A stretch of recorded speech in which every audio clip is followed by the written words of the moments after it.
Hello everybody and welcome to DIS Copenhagen.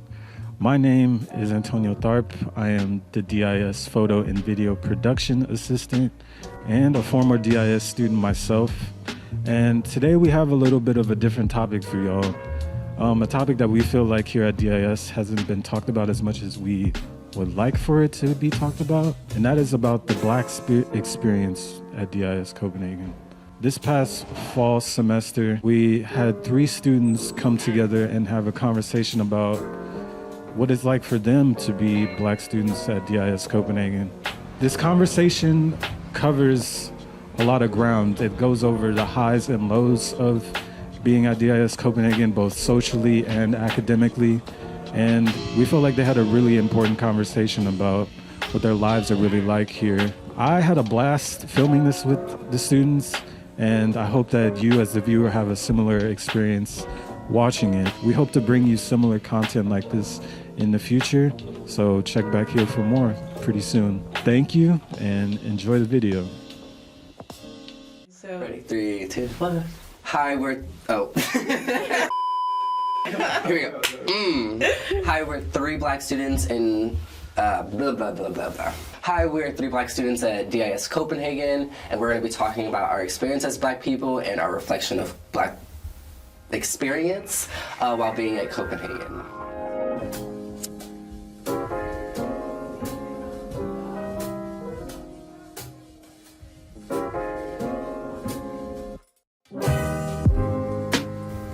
My name is Kayara. I'm from Smith College. I study cultural diversity and integration here at DIS. Hi, my name is Keiddrick. I study cultural diversity and integration as well, and I go to Colorado College.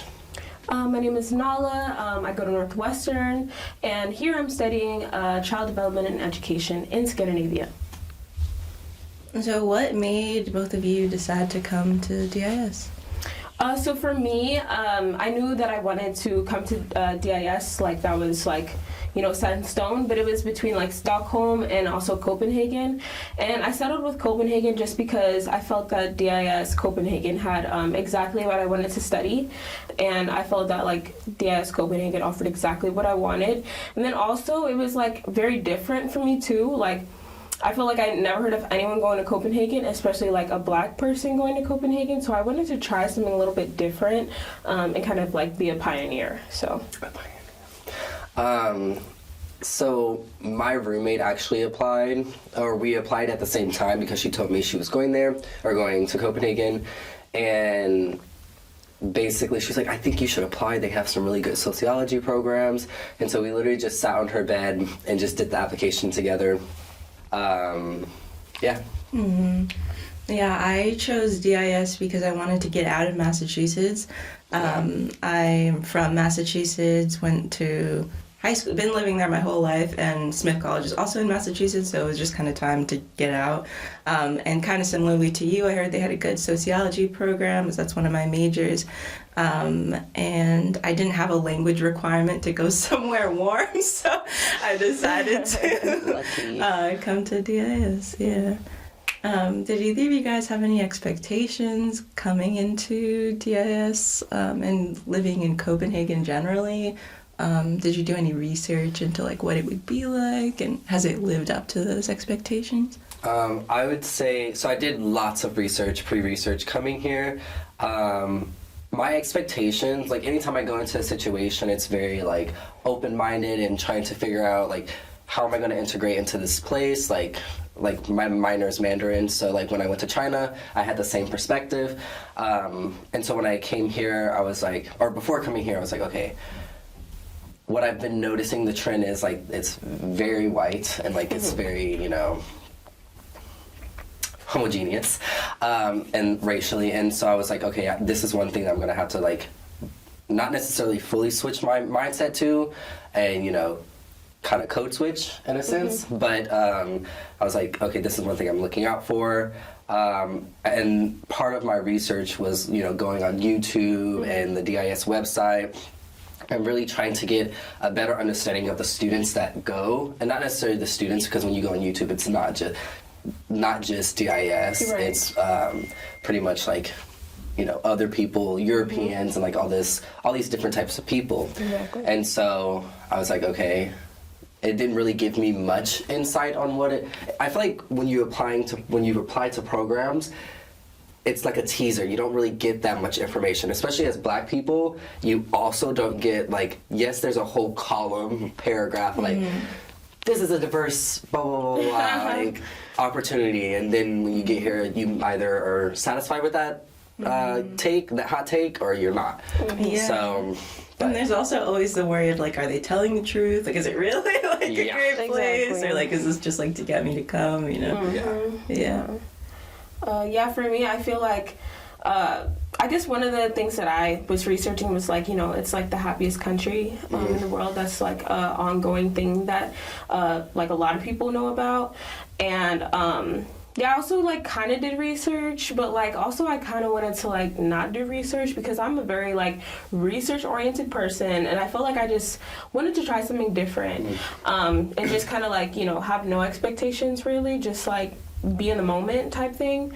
But yeah, going back to like the happiest place on earth, I don't want to like confirm or deny that, but one thing that I have been constantly thinking about here is like, okay, happy for who? Because like they say it's the happiest place on earth, whatever, in the world, but I've been thinking about like, okay, who is happy here? Because I've been learning about like so many different things about Denmark, like policy-wise, especially related to immigration. I was in my migrant and refugee children's class.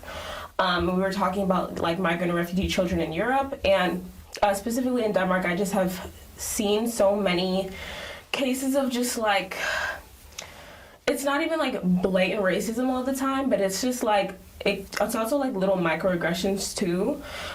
So yeah, that's why I feel like it also kind of has not been living up to my expectations, just because like, who is really happy here, and like, why are they spewing this like kind of propaganda type thing? So No, yeah, I've thought a lot about that as well, and taking cultural diversity and integration, and just thinking about like, kind of just like what you were saying, who really is happy and who's allowed to be happy. And for what reasons are they happy? For what reasons are they happy? And kind of like going back to what you were saying about it being like kind of homogenous here in terms of like race, in terms of like culture. I think for me, coming from Amherst, which is a very white town in Massachusetts, I wasn't really caught off guard by the lack of people of color. In fact, I think there's more than I anticipated. That's how low 100%. The bar was. Yeah, it was low. Yeah, like there was like more people than I thought, and I'm like looking around, like, oh shoot, this is crazy. Like, okay, Denmark, you might be a little, spicy. Spicy. Yeah, like spicy. Than anticipated. Cool. So then it brings up this question of like, how like homogenous is it really in terms, and like how much of it is just people kind of like pushing this narrative that it is, and that's like all it ever like will be, and kind of literally pushing people of color like out of the picture in many ways. Coming from Houston, I thought and being half white helped me have a balance between that issue, because I have the tolerance, I guess you'd say. Yeah, I would agree. That's a good way to put it. Tolerance. It's always about tolerance and the levels of it. Yeah. And being from the most diverse city in the country, America, proud to say, not necessarily the state, but that's a whole different story. Like, I was able to find that nice balance of like, okay, and also have like the privilege of having like an open mind going into situations, because I know like at my school like it's 82% white, and so sorry, that's a lot. Take a breath. It is a lot. It is a lot, guys. Like, soak it in. Like, really soak it in. And so like coming here, I was like still shocked by the people, by the students specifically, because of the universities and colleges that they go to and how that has molded them to be who they are. Because I'm used to white, woke granola people, and it really, like, some students are like that here, but it wasn't really like that, and I think that is what took, especially when it comes to like sororities and fraternities. Well, never experienced that. But yeah, I kind of lost my point. No, I agree. I feel like I've actually experienced a lot of people here, like both in DIS and Danish people, who kind of have this mentality that racism and like being Black, for example, like in Copenhagen, like isn't really an issue that we should be thinking about. And it's kind of like also at my school, there's a similar kind of trend of people like who are like being like woke in this woke culture and kind of like fake I don't know how you would performative, exactly. And so that this is kind of a slight shift coming here and experiencing that and kind of having to explain to some people why it's important and why especially we need in the classroom. And like why we need podcasts like this one for people at home considering coming here and like needing to know more information that they might otherwise not get. And so it's kind of an interesting shift. I guess I didn't really think about this too much upon coming, but I'm not surprised. Right.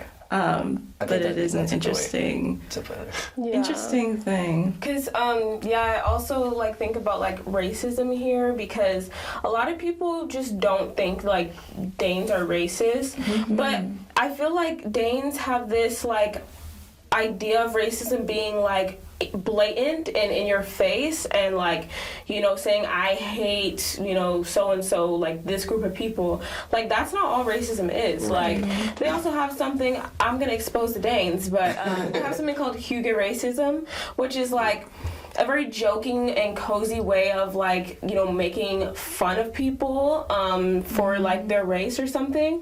I actually had like a discussion on TikTok. It wasn't a discussion, it was an argument. It didn't go anywhere. But somebody, you know, was saying their experience about being in Denmark as like an Asian person. They rated it like 6 out of 10 because they get weird looks for not speaking English, for something other than English. And the person who commented under was like, I'm so surprised, like, why would you rate that, like, 6 out of 10? And I'm like, I've been living here for 4 months, and, yeah, Danes are actually, like, pretty racist. Like, it doesn't have to be, like, you know, in your face. Like, you guys have hygge racism, so let's talk about that. Yeah. So, yeah, it was just, like, a back-and-forth thing. But I just feel like, you know, Danes need to talk about that more because, like, we are here, and we're probably going to stay here. Like, not saying, like, we, but, like, also, like, Black Danes. I just think like that needs to be talked about more, and it's definitely such an important issue because like I said, racism doesn't have to be like an all in your face type of thing. It's like microaggressions, it's like, you know, stereotypes, it's so many different things, and I just feel like Denmark has like a long way to go in that aspect. Yeah, and there's this like covert form of racism I feel like they also have where they say like other cultures just don't mix well with Danish culture. Yeah, what? And it's not like bad to not want other cultures to kind of infiltrate Danish culture because it's good for them and it's good for us. Someone else again. I know, and it's like, what is that actually saying about their view of other cultures and like the superiority complex that is like inevitably present in Denmark that they don't really want to acknowledge. I just think that people in Denmark are very bad at being self-reflexive and don't really feel the need to be self-reflexive. I think one of the main like motifs/conclusions that I've come to like while writing all these essays either for my Danish class or cultural diversity integration class or refugee and childhoods is that, and I've said this in all classes and on my essays, I was like, the only reason why America gets so much pushback is because they were put on a pedestal and all the secrets and all the, you know, racism, xenophobia, like it's all exposed. And when you look at other countries, like Denmark, for example, they really sweep all that stuff under the rug and put on this facade like, oh my God, we're so perfect. We have the welfare system. We have free education. We didn't participate in the slave trade. Oh my goodness.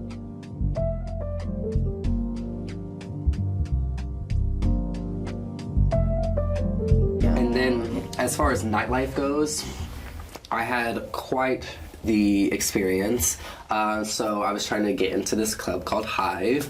Hive. And luckily, DIS, they did like a little Oh, what yeah. is it, like the... Like a little poster type thing, Yeah. like, you know, raising awareness on, like, bars and clubs to go to as a person of color and bars and clubs not to go to if you're a person of color. Yeah. So. I wish I would have saw that before going. Yeah, right. Yeah. And they have this because there's these quotas that a lot of clubs in Copenhagen will have, where I think it's something like they don't want the people of color in the club to exceed something like 30%. And once it does, and you're waiting at the door, for example, they'll be like, oh, not today, or they'll raise the cover fee crazy, or they'll tell you you're dressed wrong, or something like that. Yeah. So like when I went to Chateau, my friend paid. I think it was an absurd amount still, like $17, $18. They were white. Okay. When I went, it was like $25. Oh, wow. Like I was like 5 people, and I've gone before, and it was not that expensive last time. And I was like, this is so interesting. Because and so, the quota was up there, so you had to pay more. I know, and I should have like went in with her, but no. And then when I went to High, for example, I had like a black muscle shirt on. Yeah. And he was like, oh, that's against dress code, like you can't wear that. And I was like, well, that's funny, because like I'm a very sarcastic person. I was like, well, that's really funny that you say that, because last weekend when I went here, I was also wearing a different color muscle shirt and literally same time, blah, blah, blah. He was like, well, you're not getting in with that. And then luckily my friend behind me, he was like, he had a turtleneck on and a button up. And so he gave me his button up, and I was like, I look back at the person like, look at that. Issue solved. Issue. So you went done. in? No. He was like, you're still not getting in. Like, and then the person that gave me the jacket, or the shirt, he was like, so you're just racist, that's why. He was like, you said that, not me. You think whatever you want, but your friend here is not getting in. And it was just like, it was clear. And so like everyone behind me was like really upset. Like I was with a group of like all white people, clearly. Yeah. And so like they were like trying to defend me and stuff like that. And I was like, thank you. And I was like, we can just go somewhere else, take our business somewhere else. So like that, literally a good chunk of that line just like left, which it felt good and I felt supported. But it's just crazy because I've never experienced that in Houston. I was like, you know, going to all the clubs, like whatever. But so be careful with the clubs. Yeah, I would also say that too, because I also had an experience. It was on my birthday. I was at a club. Oh my gosh, what is it called? Can't remember. I will think of it soon. But yeah, there's this one club. Arch. So I was there. That is on the list. And that was actually on the list too. Like, don't go there, especially if you're like a person of color or even like dark skin too, because I feel like I was definitely targeted because of like the shade of my skin color too. So yeah, I was like, you know, dancing, having fun with my friends, and all of a sudden I feel my hair like shift. And I'm like, what? Like, I turn around and I'm like, okay, maybe I'm just dancing too hard. You know, it was a fun night. Yeah, party crazy. So, then, you know, I keep on dancing. And then I see someone, like, touch my friend's hair, like, literally put their hand, like, in my friend's head. And I was like, yo, somebody just touched my hair. And, you know, when we confronted this person about it, this person also was not like white. They were Danish, but not white. Person of color, had a little bit of tan to him, but not white. When we confronted this person, he was like, I didn't touch your hair, like talk to the person who did it, like spewing all these like, you know, profanities at us. And we're just like I saw you like touch like my friend's hair. Like all you have to do is apologize or even like explain why you're doing that. If you're like curious, you can come up and ask us. But like the fact that you're just touching our hair is crazy. And I feel like that goes back to the point that like Danes are like try to sweep things under the rug or even try to deny, like gaslight you. Like, you know, I didn't do anything wrong, like I didn't touch your hair, like. And you know, when we did go to like, you know, the manager person about it, he was like, oh yeah, we'll look back at the cameras, and honestly the most I can offer you is like free drinks. And we're like, he's literally right over there, like just go get him, like kick him out or something, like. And yeah, it was just crazy. Like we ended up leaving the bar that night because, you know, it was just not fun anymore, and we were just like really scared about our like safety because like I mean a lot of people also don't know, but I feel like this person did know that like black people's hair is very sacred just because, you know, of the history and just because you know, we have a lot of stigma when it comes to our hair. So the fact that this person, like, deliberately touched our hair, like, and no one else's hair, right, it definitely said something, because my hair was also very different from my friend's hair. Like, my friend had, like, really, like, curly, like, hair, and my hair was in locks. So, like, very different, and it was just, like, a really uncomfortable experience. And honestly, I never really went out to a club after that night, and unfortunately it was so early in the semester too. It was like, you know, the first week of school, so like I never went back to a club after that. So I also partied only like the first like month and a half to 2 months, and then I switched to bars because it got so, like it was so much chiller. Yeah. Can I add a quick thing about hair touching in the club really quick? I also had an experience with a random guy deciding that he had the like permission to touch my hair without asking.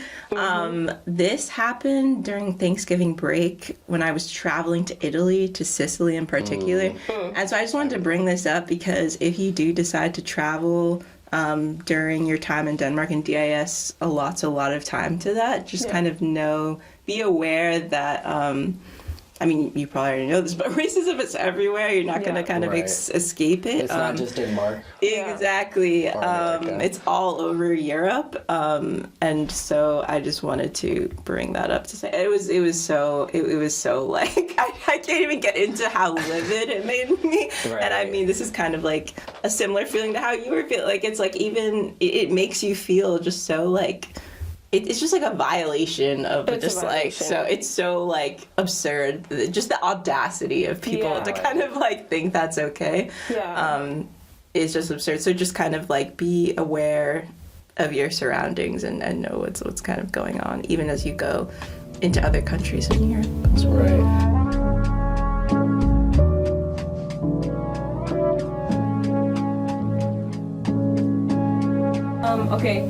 So I feel like my experience was very difficult. Like, the transition was pretty hard for me. Like, I'm kind of used to being around white people, but like when there's like no black people really, like it was just like really difficult. And most of my friends are also non-white, but there's like, I can count on like 4 fingers how many like people are like black, and I just feel like that is just like really important for me, and just something that I really learned here is that like I need to have like a black community. Like, that's just so important for me, and you know, I'm very thankful that like I know them, but it was just like really hard for me. And I also want to talk about the housing application process, because my experience was pretty different. I am in a homestay, and you know, I did initially request like a black homestay family, which was like, why would I do that? Because girl, you knew you weren't going to do it. No, I put that into, I was like, the only way I'm staying in a homestay is if they're black. If not, don't consider it. I was like, don't consider it. Nothing else. There's nothing else. Yeah, no, but I ended up having like a really great family. They're not black, they're white Danes, but I also feel like they're so different too. Like, they are very reflective. Like, my host dad actually told me about Danish people being involved, or Denmark being involved in the slave trade. And he wasn't like sugarcoating it at all. Instead, he seemed kind of like, you know, like really kind of upset about it, that the fact that also Danes like don't talk about it, but they talk about these things, and you know, they talk about my experience. They made sure I was included. Like, I just felt so grateful to be in this homestay experience, because I know some other people didn't really have the best experience, but I would say that like the homestay experience for me was like the reason that I stayed in Denmark, because I was honestly considering like leaving like halfway through the semester, but you know, I was talking to them about my experience, and they just made it like just so much more meaningful and impactful, and I'm just so grateful for that experience, because without them I honestly wouldn't be here without them. I'm surprised they don't have an LLC for it. Yeah, that would be interesting. Okay, DIS, take notes. We'll be watching. It's just like, because there's like, you know, there's the people of color group chat, but it's like just not enough. It's like not enough, and then you know, there's like barely any black people, and then you know, it's kind of like voluntary too. So like the black people that are here might not even like really be in community with each other. So I think it's so important that we also have our own space, and in classrooms, is it like beyond those classrooms isn't enough, or Exactly. Yeah. is what we need. Yeah. And it's really hard to connect with other DIS students that aren't in Yeah. your classes. Like, I just Yeah, don't see, it's really like, half hard. Both of you are from my classes. Yeah, that's how we know each other. Yeah. Yeah. Yeah. So I think we're gonna talk about some reflections and take some time to talk about some takeaways from the semester so far. I know that they're staying for the full year. So do you guys want to talk about what you plan on maybe doing differently or even doing the same next semester?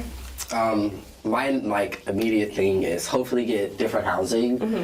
I don't want to be with American students, one.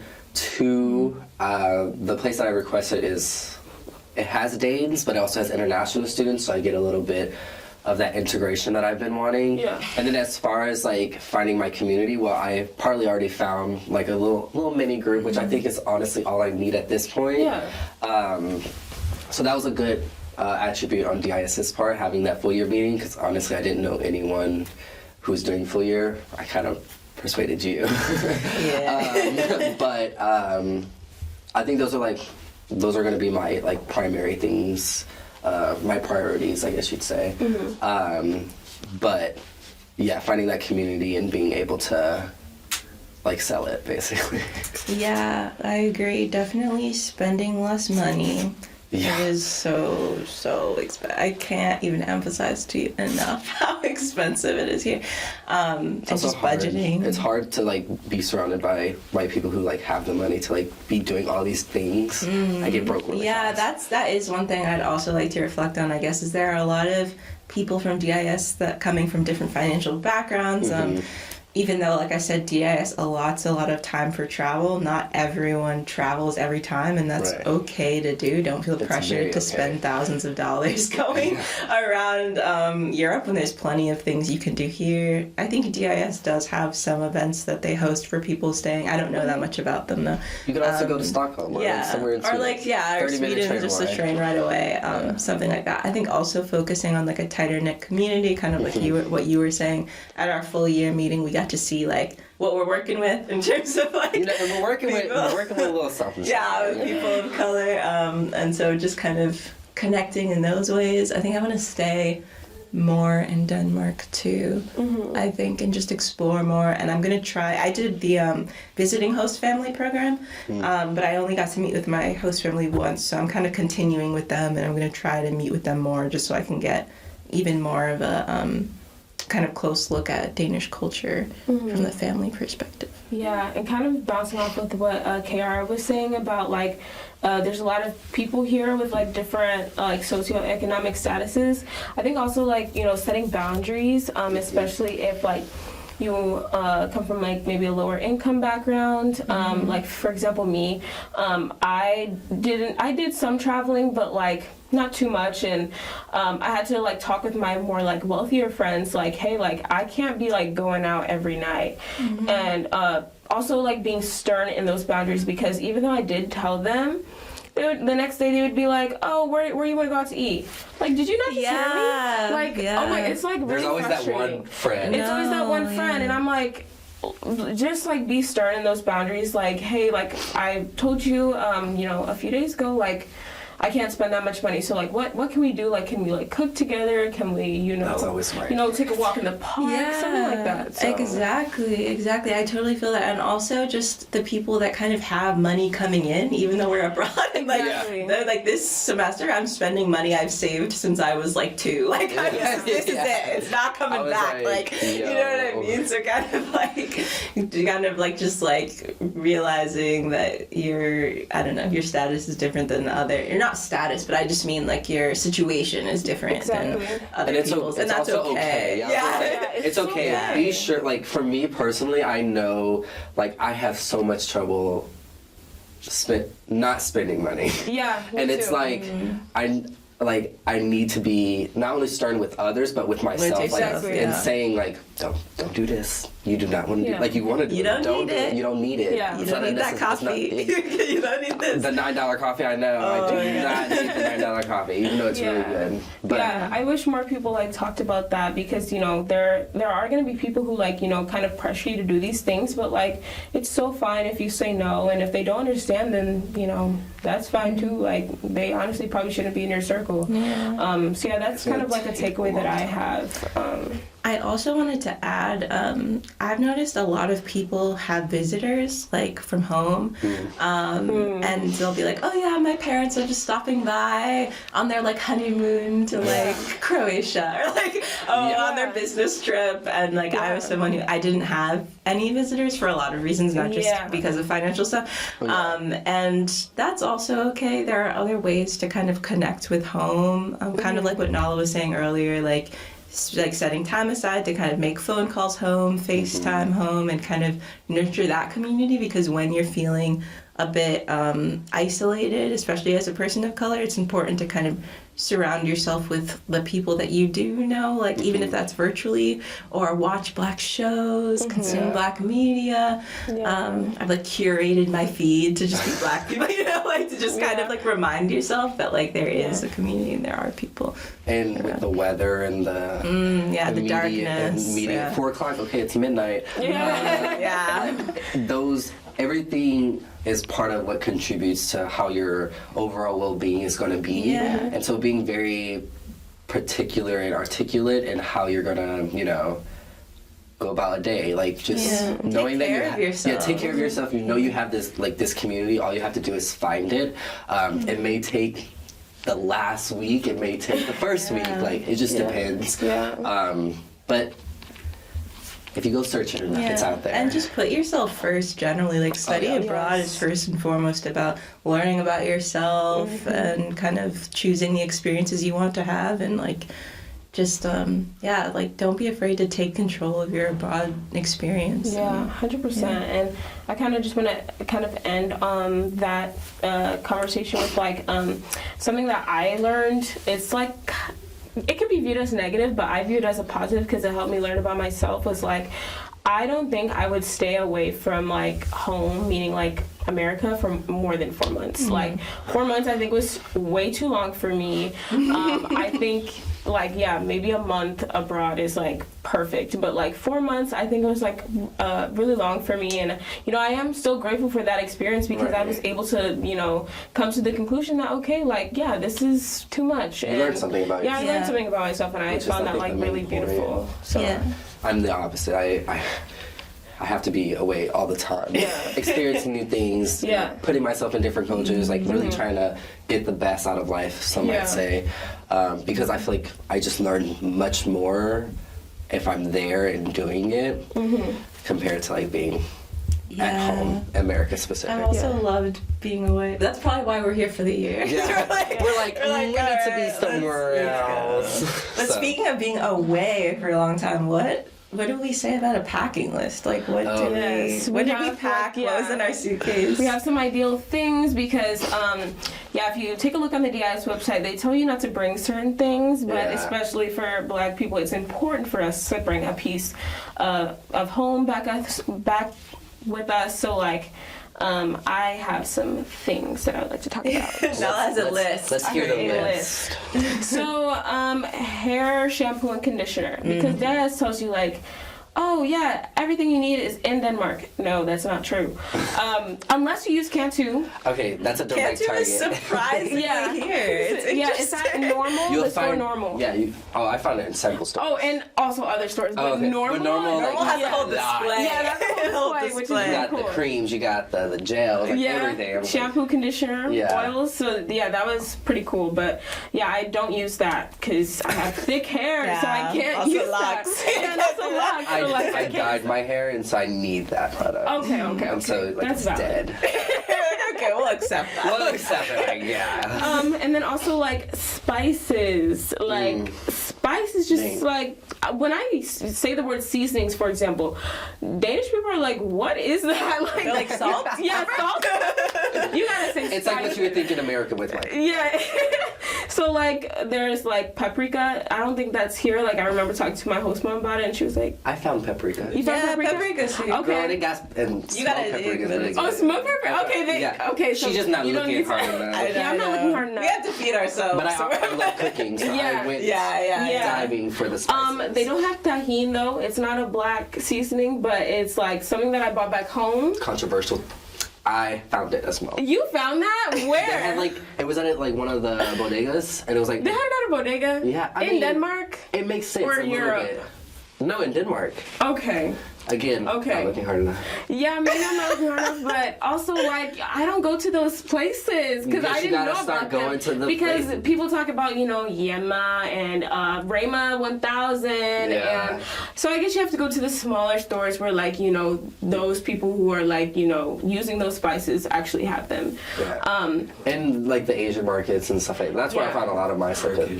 Yeah. But The like Thai it's like not specifically. in the city, like right? You probably can find it in like on the- Norbro, right? Yeah. Yes, Norbro is where I found It just has a high Okay. population of non-ethnic. Yeah, non-ethnic things. Yeah. Hold up. Well, okay. What about hot sauce? Because I looked. What did you find? There's no Louisiana hot sauce. Okay, here, there's right? no Louisiana. Oh, okay. Like, we'll give you that. We'll give you that. There's no Okay, Louisiana hot okay. sauce. I have not found it. I found Tabasco and I Oh, found Tabasco. Yeah, that is obviously it. sriracha. Yeah. But like That's hot sauce. it is a hot sauce. I'm so Yeah. sorry. Like that is definitely. I'm so sorry. So sorry to tell you, that's a hot sauce. It's just a little different flavor. Yeah. And then there was, oh my god, what is it called?